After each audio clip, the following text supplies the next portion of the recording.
is no law, and to date, nobody has been able to show that there is a law for the average American citizen working day in and day out to pay an income tax. But We the People Foundation for Constitutional Education put a full-page ad in the USA Today on July 7th, 2000. And within the body of that ad was a $50,000 challenge for anyone that could show the law. And to me, $50,000 is a lot of money. So I went after that and did the research based on the fact that I thought, let's put this baby to bed. I'm hearing all these rumors. I'm going to kill two birds with one stone. I'll answer these people's questions that are asking me, and then I'll win this $50,000. And, based on the research that I did throughout the year 2000 and that I'm still doing, I have not found that law. I've asked Congress. We've asked a lot of people in the IRS commissioners, helpers. They can't answer, because if they answer, the American people are going to know that this whole thing is a fraud. There is no law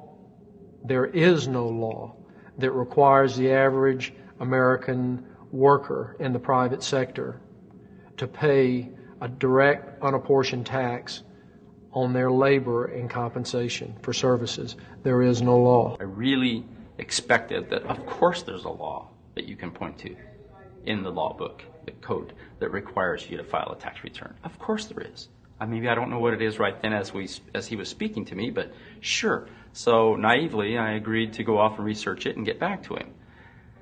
3.5 months later, I was at that point where I couldn't find the statute that clearly made a person liable, at least not me and most people I know, and I had no choice in my mind except to resign. I had to leave the IRS because I presented evidence that I had accumulated indicating that the agency was violating the law and violating people's rights. And I asked the agency for a response to my sincere concerns.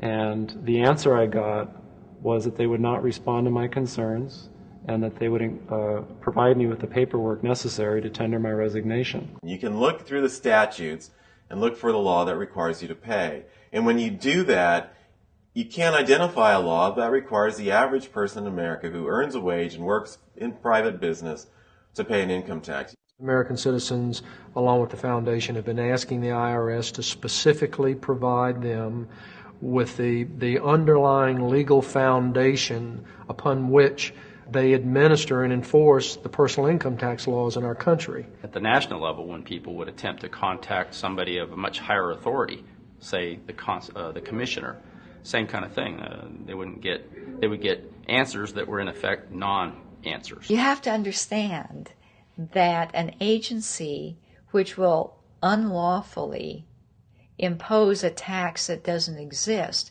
is not going to care.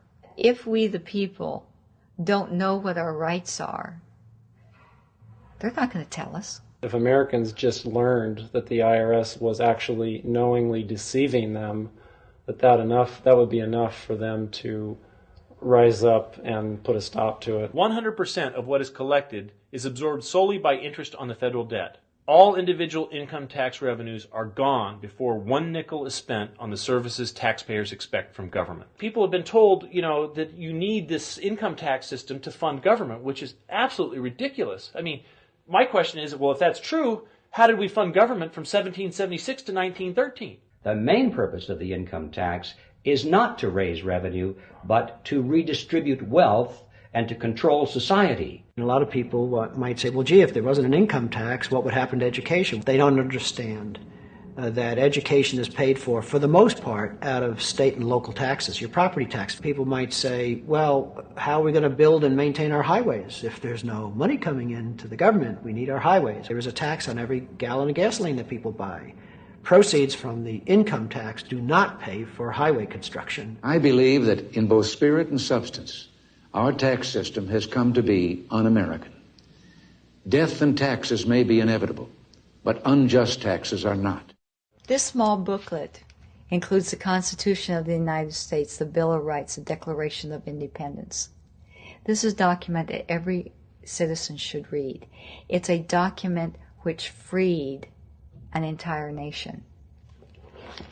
This is the Internal Revenue Code, and this document and the unlawful application of this document by the Internal Revenue Service has enslaved the nation that this document attempted to free.